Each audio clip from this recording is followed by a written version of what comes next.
Olá, pessoal! Espero que estejam todos bem.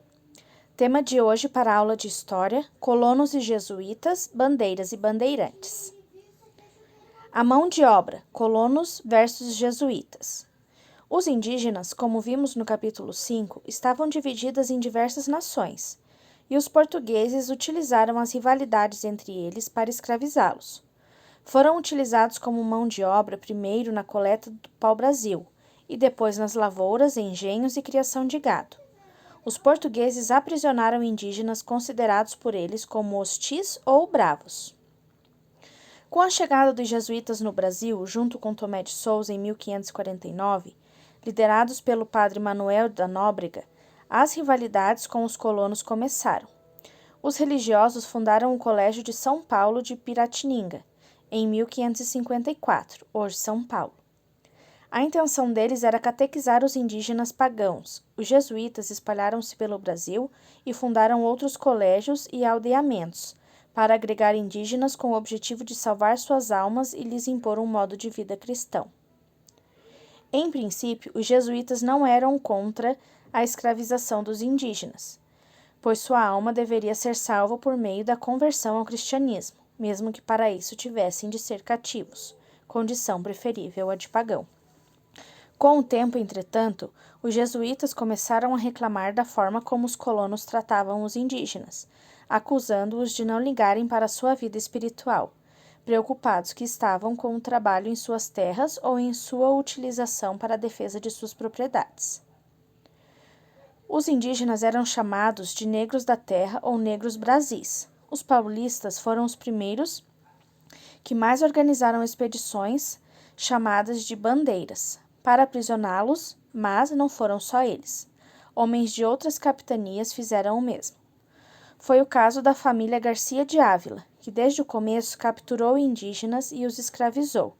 Entretanto, em conflito com os jesuítas, Francisco Dias de Ávila, por exemplo, tetraneto do primeiro Garcia de Ávila, na Bahia, em 1667, destruiu um aldeamento jesuítico no sertão do Rio São Francisco. Ao mesmo tempo, tinha aliados indígenas que o ajudavam nessas batalhas.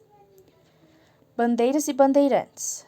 Bandeiras eram expedições organizadas para ir ao interior ou aos sertões, em busca de metais preciosos ou para capturar indígenas. Essas expedições muitas vezes demoravam anos embrenhadas pelas matas do Brasil, e para isso seus participantes tinham que ter grande conhecimento sobre como sobreviver no sertão, ou, o que era mais comum, contratar pessoas que sabiam. Os mamelucos, filhos de portugueses com índias, eram os principais elementos de uma bandeira, pois dominavam muito bem a língua nativa, chamada de língua geral, e sabiam por onde andar, por quais rios navegar e as formas de se defender de grupos inimigos e de animais ferozes. Eram contratados para caçar indígenas. Muitas vezes negociavam com os chefes das aldeias a troca de prisioneiros por armas, cavalos e pólvora. Outras vezes capturavam escravos nas aldeias ou nos próprios aldeamentos dirigidos pelos missionários. Hoje, os bandeirantes são considerados os desbravadores dos sertões, responsáveis por terem estendido os limites do Brasil, além do que definia o Tratado de Tordesilhas. No final do século XVII, acabaram encontrando o tão cobiçado ouro na região depois conhecida como Minas Gerais, como veremos adiante, o que tornou o Brasil ainda mais importante para a economia portuguesa. Agora, atividade. Tem um textinho para vocês lerem e responder uma questão. Vamos lá. As missões eram povoados indígenas administrados por padres no Brasil colônia. O principal objetivo era catequizar os índios. Ensinavam-nos a leitura, a escrita e a fé cristã. Os índios desses aldeamentos não eram escravizados. Viviam do cultivo da terra, usando técnicas agrícolas ensinadas pelos religiosos. Com o tempo, muitas missões prosperaram e acabaram virando uma ameaça à centralização do poder da coroa. Com isso, os jesuítas foram expulsos do Brasil, acusados de controlar um estado dentro do estado. Agora responda.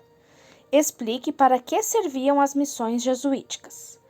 Recorram às explicações da professora e a esse vídeo com a leitura do conteúdo para responder essa questão. Se precisarem, é só me chamar. Fique em casa e bons estudos!